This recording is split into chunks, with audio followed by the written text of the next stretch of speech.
എല്ലാ വർഷവും ഡിസംബർ 10 ലോക മനുഷ്യാവകാശ ദിനമായിട്ട് നാം ആചരിക്കുന്നു. ലോകത്തെവിടെയായാലും എല്ലാ സമൂഹങ്ങളിലും മനുഷ്യന് അന്തസ്സോടെ ജീവിക്കാനുള്ള അവകാശമുണ്ട്. ഡിഗ്നിഫൈഡായിട്ട് ജീവിക്കാനും ഡിഗ്നിഫൈഡായിട്ട് മരിക്കാനുമുള്ള അവകാശമുണ്ട്. മനുഷ്യാവകാശങ്ങൾക്ക് അതുകൊണ്ട് തന്നെ സാർവത്രികമായൊരു സ്വഭാവമുണ്ട്, യൂണിവേഴ്സൽ ആപ്ലിക്കേഷൻ. രണ്ടാം ലോക മഹായുദ്ധകാലത്ത് ഫാസിസ്റ്റുകളും നാസികളും കമ്മ്യൂണിസ്റ്റുകളും രാജ്യത്തിനകത്തും പുറത്തും ധാരാളം ആളുകളെ കൊന്നുകളയുകയുണ്ടായി. ഈ അവസരത്തിലാണ് ആളുകളെ മനുഷ്യാവകാശത്തെപ്പറ്റി ചിന്തിച്ചു തുടങ്ങിയത്. ഐക്യരാഷ്ട്രസഭ അമേരിക്കയുടെ പ്രസിഡൻ്റായിരുന്ന റൂസ്വെൽറ്റിൻ്റെ ഭാര്യ മിസ്സസ് എലീന റൂസ്വെൽറ്റിനെ അധ്യക്ഷയാക്കിക്കൊണ്ട് ഒരു കമ്മിറ്റി അപ്പോയിൻ്റ് ചെയ്തു. ആ കമ്മിറ്റിയുടെ ശുപാർശ പ്രകാരമാണ് 1948 ഡിസംബർ 10 മനുഷ്യാവകാശ പ്രഖ്യാപനം ഉണ്ടായത്. അതുകൊണ്ട് ആ മനുഷ്യാവകാശ പ്രഖ്യാപനം നടത്തിയ ഡിസംബർ 10 നമ്മളെല്ലാ വർഷവും ഹ്യൂമൻ റൈറ്റ്സ് ഡേ ആചരിക്കുന്നത്, മനുഷ്യാവകാശ ദിനമായിട്ട് ആചരിക്കുന്നത്. ഈ മനുഷ്യാവകാശ പ്രഖ്യാപനത്തിന് 30 ആർട്ടിക്കിൾസ് ആണുള്ളത്, 30 വകുപ്പുകൾ ആണുള്ളത്. ഈ വകുപ്പുകളെ 3 തിരിക്കാം. There are 3 generations of rights. 3 തരം അവകാശങ്ങൾ നമുക്കവിടെ ലഭ്യമാണ്. ഒന്നാമത്തേത് സിവിൽ ആൻഡ് പൊളിറ്റിക്കൽ റൈറ്റ്സ് ആണ്. പൗരസ്വാതന്ത്ര്യങ്ങളും രാഷ്ട്രീയ അവകാശങ്ങളും. പൗരസ്വാതന്ത്ര്യങ്ങൾ നമുക്കറിയാം, സാധാരണ ലഭ്യമാകുന്ന എല്ലാ അവകാശങ്ങളും പൗരസ്വാതന്ത്ര്യമാണ്. Right to speak, right to form associations, right for assembly, ഇതെല്ലാം സാധാരണ രീതിയിലുള്ള പൗര സ്വാതന്ത്ര്യങ്ങളാണ്. ഇപ്പോൾ കൂടാതെ രാഷ്ട്രീയത്തിൽ പങ്കെടുക്കാനുള്ള അവകാശം, ജനാധിപത്യ അവകാശങ്ങൾ, തെരഞ്ഞെടുപ്പിലെ സ്ഥാനാർത്ഥിയായിട്ട് നിൽക്കാനും വോട്ട് പിടിക്കാനും ഗവൺമെൻറ്റിനെ വിമർശിക്കാനും, ചുരുക്കത്തിലെ രാജ്യത്തിൻ്റെ ഗവൺമെൻറ്റൽ പ്രക്രിയയിൽ പങ്കെടുക്കാനുള്ള എല്ലാ അവകാശങ്ങളുമാണ് രാഷ്ട്രീയ അവകാശങ്ങൾ എന്ന് നാം പറയുന്നത്. അപ്പോൾ ഒന്നാമത്തേത് സിവിൽ ആൻഡ് പൊളിറ്റിക്കൽ റൈറ്റ്സ് ആണ്.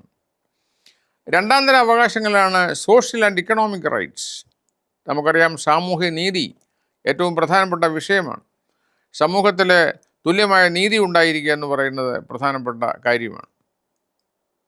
അതുപോലെ ഇക്കണോമിക് റൈറ്റ്സ്, സാമ്പത്തിക നീതി, ജോലി ചെയ്ത് ജീവിക്കാനുള്ള അവകാശമുണ്ടാവണം.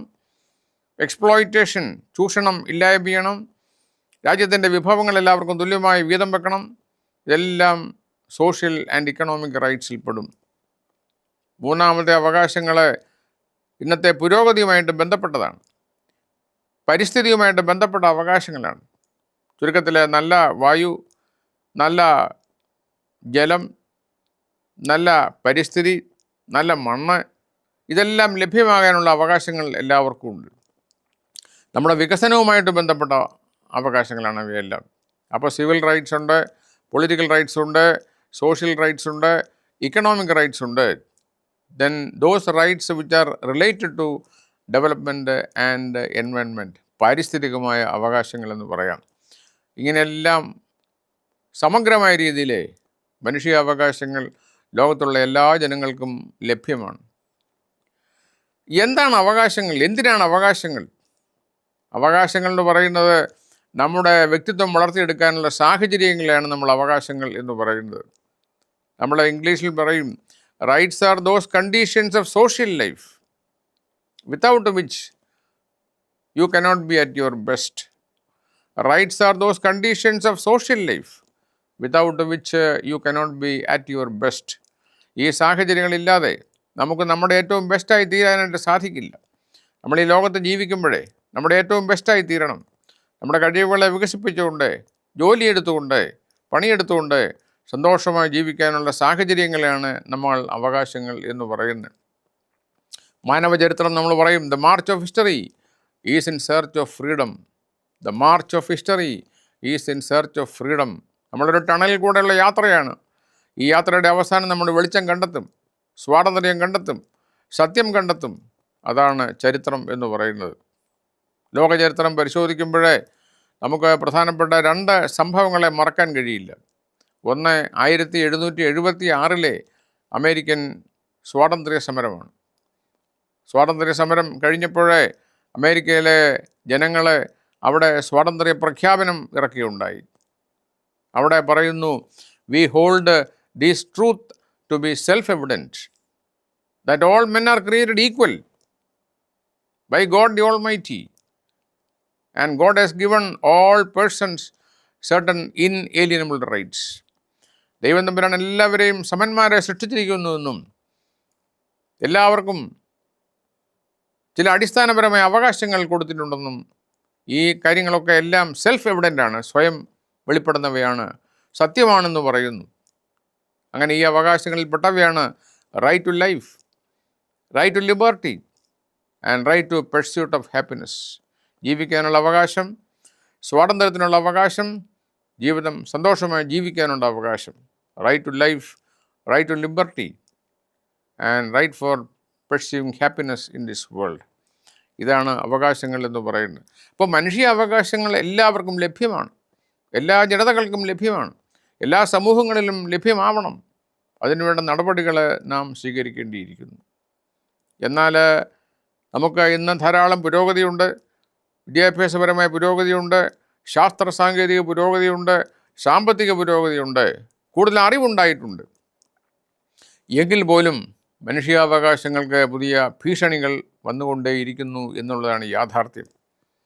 ഏറ്റവും വലിയ ഭീഷണി ഇന്നും യുദ്ധം തന്നെയാണ്. യുദ്ധവും അതിനോടനുബന്ധമായ പ്രശ്നങ്ങളുമാണ് ഇപ്പോഴും ഏറ്റവും വലിയ ഭീഷണി എന്ന് പറയുന്നത്. നമ്മൾ TV തുറക്കുമ്പോൾ നമുക്ക് കാണാം, മിസൈൽസ് അങ്ങോട്ടും ഇങ്ങോട്ടും ഏറ്റുമുട്ടുന്നത് കാണാം. ആകാശത്തിലെ യുദ്ധം കണ്ട് രസിക്കുന്ന ആളുകൾ TV-യിൽ ഇപ്പം കണ്ട് രസിക്കാൻ പറ്റുന്നു. യുദ്ധത്തിന് അനുബന്ധമായ കെടുതികൾ ധാരാളമുണ്ട്. ധാരാളം അഭയാർത്ഥികൾ അങ്ങോട്ടും ഇങ്ങോട്ടും പോയിക്കൊണ്ടിരിക്കുന്നു. റെസിഡൻഷ്യൽ ഏരിയയിലെ ബോംബിങ്, ആശുപത്രി കെട്ടിടങ്ങൾ തകർക്കുക, കൊച്ചു കുട്ടികളെ കൈയും കാലും ആംപ്യൂട്ടേറ്റ് ചെയ്ത് അവർക്ക് എത്രയോ കാലം ഈ ഭൂമിയിൽ ജീവിക്കേണ്ടവരാണ്. ഇങ്ങനെ യുദ്ധവും യുദ്ധത്തിൻ്റെ കെടുതിയുമാണ് ഇപ്പോഴും ഏറ്റവും വലിയ ഭീഷണി. രണ്ടാമത്തെ ഒരു ഭീഷണി പട്ടിണിയാണ്, ദാരിദ്ര്യം, അവശ്യ സാധനങ്ങളുടെ വിലക്കയറ്റം. ജീവിക്കാൻ ബുദ്ധിമുട്ടുന്ന ആളുകൾ ധാരാളമുണ്ട്. ദാരിദ്ര്യം, പട്ടിണി ഇപ്പോഴും പ്രധാനപ്പെട്ട ഒരു പ്രശ്നം തന്നെയാണ്. ഇവ കൂടാതെ വന്യജീവികളുടെ ആക്രമണം, നമ്മുടെ നാട്ടിലാണെങ്കിൽ നായ്ക്കളുടെ ശല്യം, കൊച്ചുകുട്ടികളെ പട്ടികളെ കടിച്ചുകൊണ്ട് എടുത്തുകൊണ്ട് പോകുന്ന കാഴ്ച ഹൃദയഭേദകമാണ്. പുലിയും കടുവയും ആനയും ഇറങ്ങി വരുന്നു. കാട്ടാനയുടെ ആക്രമണം എപ്പോഴുണ്ടാകുമെന്നറിയാതെ ജനങ്ങളെ ഉറങ്ങാതിരിക്കുന്നു. മറ്റൊരു ഭീഷണി എന്ന് പറയുന്നത് ലൈംഗിക അരാജകത്വമാണ്. സ്ത്രീകളോടുള്ള വിവേചനം, സ്ത്രീകൾക്കെതിരെയുള്ള ലൈംഗിക ആക്രമണം, കുട്ടികളെ ദുരുപയോഗം ചെയ്യുക, ഇതൊക്കെ പുതിയ ഭീഷണികളാണ്. കാലാവസ്ഥാ വ്യതിയാനം, പ്രളയം, വരൾച്ച, ഇതുമൂലമുള്ള പ്രശ്നങ്ങൾ, ഇവയെല്ലാം പുതിയ പുതിയ ഭീഷണികളാണ്. ബാലവേല ഇപ്പോഴും തുടരുന്നുണ്ട്. ഇങ്ങനെയുള്ള ഒത്തിരി ഭീഷണികൾ നമുക്കെന്നും മനുഷ്യാവകാശങ്ങൾക്കെതിരെ ഈ ലോകത്ത് നിലനിൽക്കുന്നുണ്ട്.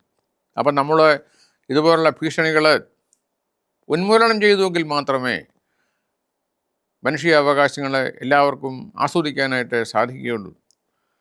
നമുക്കാരെയും നശിപ്പിച്ചിട്ട് ഒരു വ്യക്തിക്കോ ഒരു സമൂഹത്തിനോ മറ്റൊരു വ്യക്തിയെയോ മറ്റൊരു സമൂഹത്തെ നശിപ്പിച്ചിട്ട് മുന്നോട്ട് ജീവിക്കാൻ കഴിയില്ല. ഇന്ത്യയുടെ പഴയ പ്രധാനമന്ത്രിയായിരുന്ന PV നരസിംഹറാവു പറഞ്ഞതുപോലെ, the only way to exist is to co exist. The only way to exist is to co exist.